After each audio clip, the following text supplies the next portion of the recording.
Hola, bienvenidos a RC Motor. Hoy os traigo al canal esta Opel Combo Life.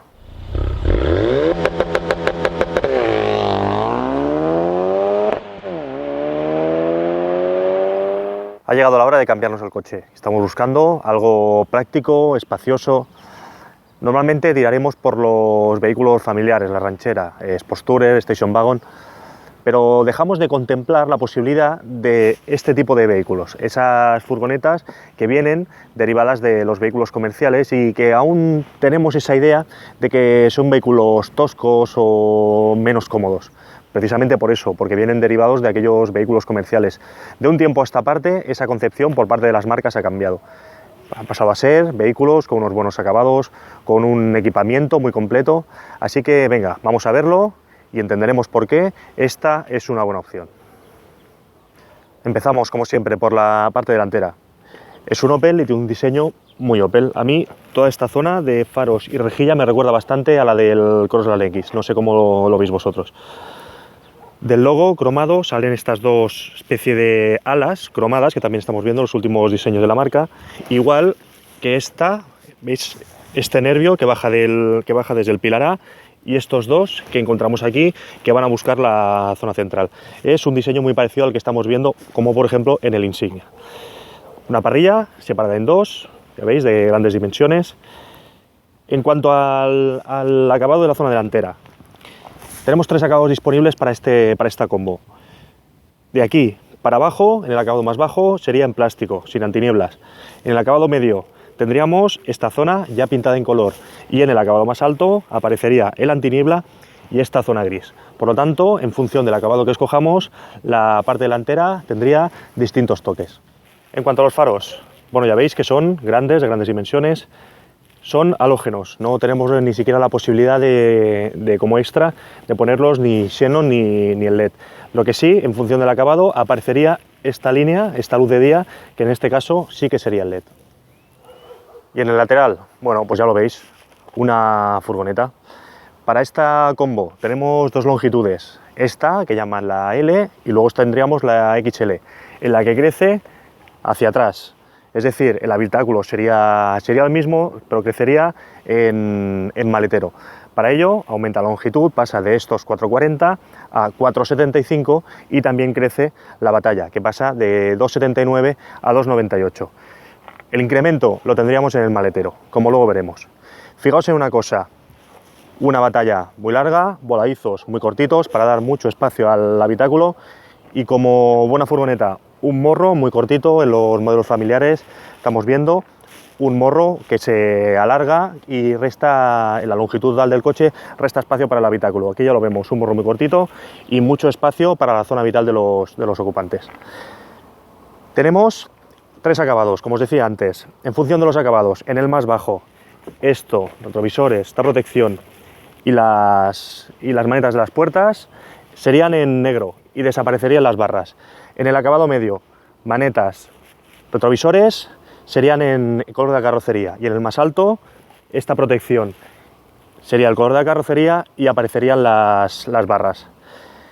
Llantas de aleación, en función de los acabados, igual que con los acabados de la pintura, entre 16 y 17. En los dos acabados más bajos tendríamos tapacubos, en el más alto aparecería la llanta de aleación de 16 pulgadas y como opción podríamos montar la de 17. Vemos también unos retrovisores bastante grandes, no a lo ancho, pero sí a lo alto, que nos va bastante bien para cuando miramos por él poder ver esta zona de aquí, sobre todo cuando echamos marcha atrás. Vemos puertas correderas. En este caso, al ser acabado más alto, las tenemos en los dos lados. En el caso del acabado más bajo, serían opcional y la tendríamos solo en el lado derecho. Y esta de aquí sería fija. Recordaos también que esta, como os decía antes, es una derivada, la Combo Life, es una derivada del vehículo comercial, que sería la Combo Cargo. En el caso de la Cargo, tendríamos una o dos puertas laterales en función de la opción y toda esta zona de aquí, toda esta zona cristalada, sería parte metálica, formaría parte de la puerta. En este acabado más alto veis también los cristales traseros oscurecidos y además tendríamos 8 colores disponibles. Este azul le queda bastante bien, solo que hay una cosa en el lateral que no me acaba de convencer, y es que esta zona plástica, no sé si es que la han pintado encima directamente o qué, pero tiene un tono diferente, incluso el tacto es diferente, y a mí esto no me acaba de convencer. El color en sí tiene un brillo bonito y le queda bastante bien a la combo. En la parte trasera, bueno, en cuanto a diseño, poca cosa que contar. Ya veis, una zona muy lisa y lo único que tenemos, pues esta forma para dar acogida a la matrícula. En cuanto a los faros, la iluminación, toda en bombilla. Lo único que esta forma de aquí, veis que hace como dos trazos diferentes. A la hora de encender la bombilla, estos dos trazos quedan marcados con luz y le da un toquecito a la parte trasera. Aquí veis las letras, Turbo D, tenemos la D porque es un motor diésel. En el caso de gasolina, esta D no estaría. Combo con la plaquita Live, al ser esta la versión turismo, y el logo de la marca con el fondo en plástico. En cuanto a la hora de abrir el portón, bueno, tenemos dos posibilidades. Aquí hay un botón en la zona central y aquí en el lateral hay otro. Nos damos aquí, abrimos el cristal, levantamos la bandeja del maletero y tenemos acceso al interior. Esto está muy bien pensado, ¿por qué? Si abrimos el portón, fijaos en una cosa. ¿Veis que me he tenido que echar para atrás? El portón es muy largo y si dejamos el coche o enganchado a una pared o incluso un aparcamiento pegado al coche de atrás, no podremos abrirlo porque el portón es muy alto. Esto tiene un beneficio y es el que veis. Un día de lluvia o hace mucho calor, pues siempre podemos resguardarnos un poquito de esa lluvia o hacernos un poquito de sombra con el portón. Pero sí que es cierto que a la hora de abrirlo no es demasiado práctico. Tenemos este cordón para estirar y recordaros también que tenemos esta versión con el portón, pero si nos interesara podríamos pedirlo también con la puerta doble para ver de aquella que se abre cada una hacia un lado. El maletero, bueno, echamos un poquito para atrás para abrir. Como no puede ser de otra manera en este tipo de vehículos, es enorme. Bueno, aquí tenemos esta bandeja, 1 y 2, la podemos poner así para tener libre todo el espacio de carga. Como os decía, es enorme. La versión corta, en esta, 598 litros, 600. En la versión larga, en la XL, 850. Recordaros también que la versión larga sería versión con 7 plazas y con los asientos recogidos tendríamos esos 850 litros, que pueden llegar hasta los más de 2600, por lo tanto una capacidad de carga muy importante. Aquí tenemos un tornillo que si lo aflojamos, la rueda de repuesto está aquí debajo, bajaría la rueda y la podríamos sacar, y para guardarla igual, tornillo, apretaríamos el tornillo, la rueda sube y se queda asegurada. Una de las cosas que tienen este tipo de vehículos es que suelen tener bastantes huecos donde dejar objetos, son bastante prácticos en ese sentido. El maletero en sí no tiene demasiados huecos, tiene un huequecito por aquí. Sí que es cierto que tenemos aquí como una doble bandeja que podríamos bajarla y dejar también espacio de carga en la parte de arriba, con estos soportes de aquí y de allí. Pero en sí no tiene demasiados huecos ni demasiadas soluciones inteligentes. Los que tiene, vamos a verlos. Como os decía, el maletero. Tenemos esta, sería la doble altura para la bandeja, un hueco con un par de gomas para poner, pues, por ejemplo, los triángulos, la luz, y aquí un hueco. Por lo demás, para una red, otro gancho para una red, aquí, y bueno, este está tapado por el tema de los triángulos, pero ya veis que no tiene demasiada historia la zona del maletero. Pero, por contra, sí que es cierto que en el interior del habitáculo encontramos un montón de huecos. Empezamos, bueno, aquí sí que tendríamos un hueco. Aquí tenemos posavasos, toma de 12 voltios, posavasos. Fijaos, el maletero, ¿veis esta zona de aquí? Se abriría y tendríamos este espacio. Hay una plaquita aquí que nos indica 10 kilos de carga máxima. ¿Veis esta especie de ventana y esta de aquí? Pues ya en el interior son, ¿veis? Este cajón y la otra puerta que tendríamos aquí. Aquí tenemos las puertas como zona de carga. Bueno, aquí veis el techo solar. ¿Lo veis? Pues esta zona flotante que queda aquí, todo esto sería otro espacio de carga. Todo esto de noche está iluminado en blanco, le da un toque muy chulo. Se puede regular la intensidad o incluso apagar, pero le da un toque muy chulo al interior. Desde aquí, desde este botón de aquí, podíamos cerrar una cortinilla, esta cortinilla que llega hasta el final del techo solar. Aquí arriba ya veis que tenemos otro hueco completo. Ya veis, aquí que tenemos otro hueco. Un hueco aquí. Otro hueco detrás de la pantalla. Otro aquí. Esta guantera. Un posavasos. En la puerta. ¿Lo veis en la puerta? Debajo del asiento tenemos otro hueco. Tenemos esta forma de aquí. Aquí como opción se puede elegir una especie de jumbo box que viene por toda esta zona de aquí. Y podríamos dejar, tiene una cortinilla y podríamos dejar objetos en el interior, pero es opcional. Aquí tenemos otro hueco. Aquí tendríamos, en el caso de tenerlo, el botón del IntelliGrip. Aquí tenemos estas bandejas. Bueno, ya veis que en general, aquí tenemos otro hueco, ya veis que en general tiene bastantes soluciones de espacio para el interior. En cuanto a la modularidad interior, bueno, abrimos la puerta, abrimos aquí, el asiento del acompañante, desde una palanca que hay en el lateral del asiento, lo podemos abatir y desde otra palanca podemos echarlo hacia adelante.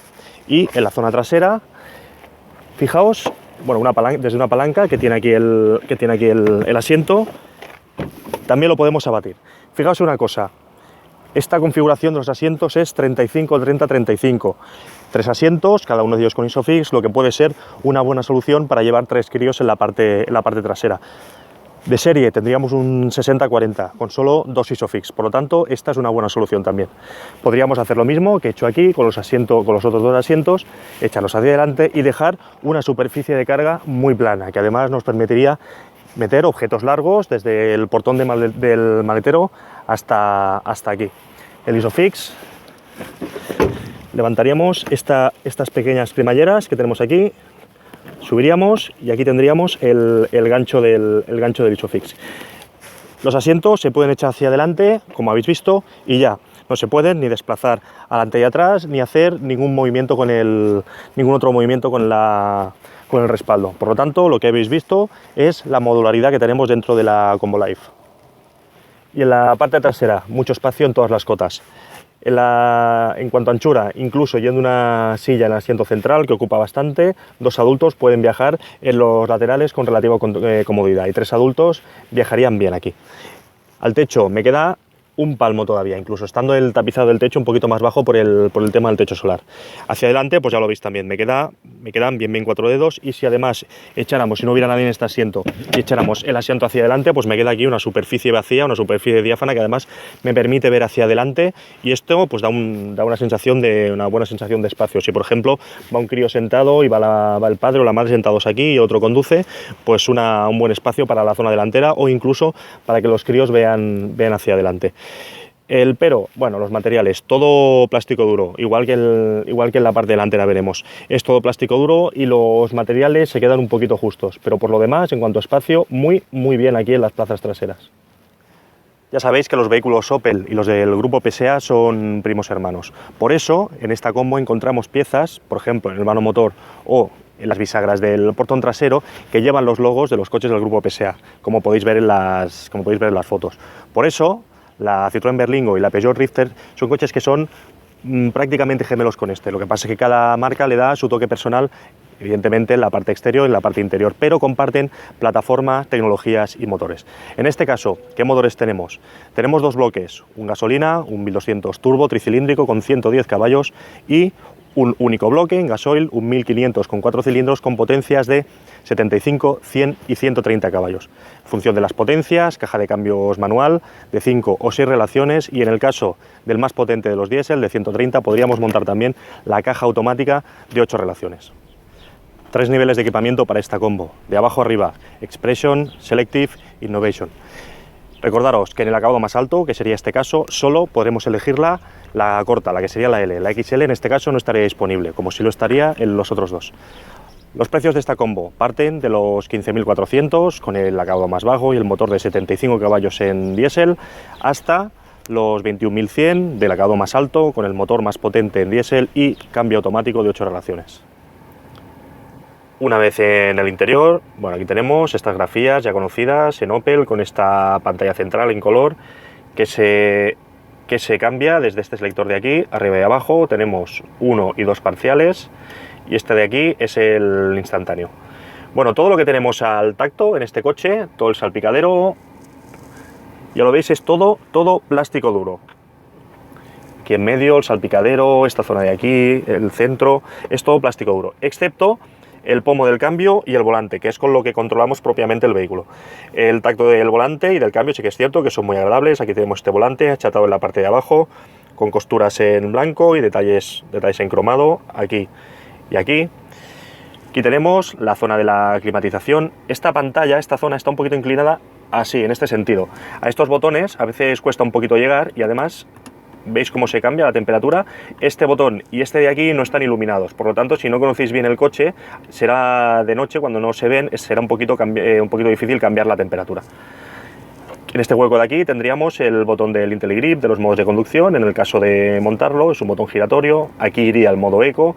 Aquí, en el caso de montarla, iría la carga por inducción. Aquí tenemos para dejar unas monedas. Aquí iría el botón de arranque sin llave en el caso de montarlo.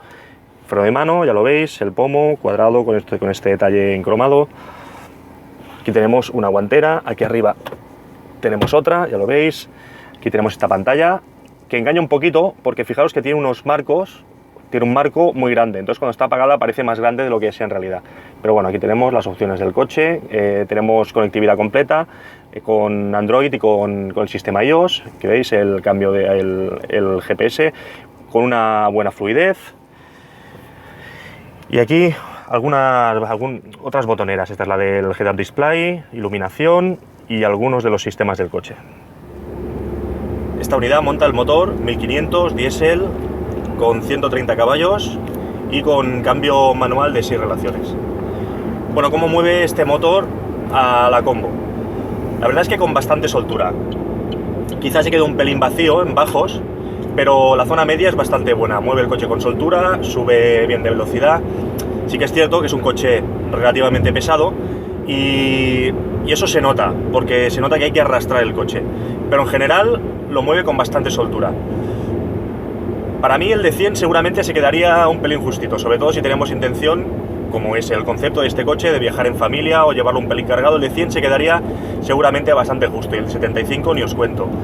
Motor de gasolina, ya tuve la opción, el 1200 turbo, de probarlo en el Crossland X y recuerdo que movía aquel Crossland con bastante soltura. Este es un poquito más pesado, le costaría un poquito más, pero seguramente sería también una buena opción. Ya os digo que este 130 caballos es una buena opción porque mueve con bastante soltura, recupera bien velocidad, incluso si queremos hacer un adelantamiento será más que suficiente. Y además de mover el coche con una cierta soltura, lo hace con un consumo contenido. Circulando a velocidades legales podemos conseguir una cifra muy cercana al 6, por arriba, 6 con poco. Si hacemos algo más de ciudad, 6,5, 6,6.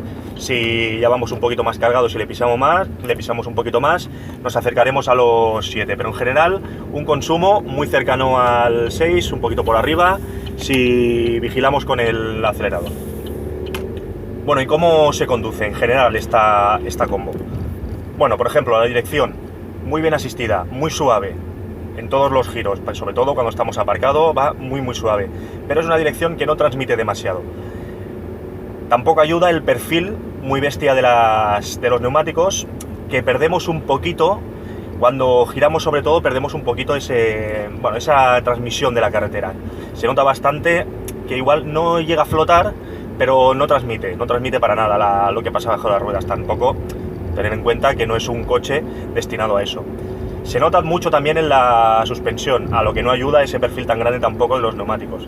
Fijaos una cosa, vamos ahora mismo a 40 km por hora. Ya sé que no es lo que toca, pero fijaos.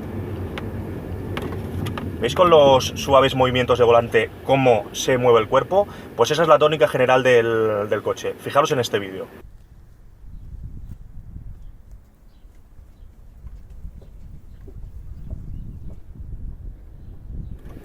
¿Habéis visto cómo balancea la carrocería y cuando la suelto, cómo sigue rebotando? Pues eso, en marcha, hace pues que haya ese rebote un poquito de la carrocería. Igual vamos por la autopista, pasamos al lado de un camión y cuando el aire nos vuelve a dar se nota mucho ese movimiento. Y además los asientos no recogen demasiado en los laterales y te da la sensación de que te vas hacia los lados. Por contrapartida, muy cómodo porque no se notan los baches, absorbe bastante, pero bueno, ya os digo que es un coche, dirección, suspensión, en general va muy enfocado a la comodidad, viajes largos, carreteras en mal estado. Y hasta aquí el vídeo de hoy de la Opel Combo. Como siempre, espero que os haya gustado. Si ha sido así, dadle al like y suscribiros al canal para que pueda seguir creciendo. Hasta pronto.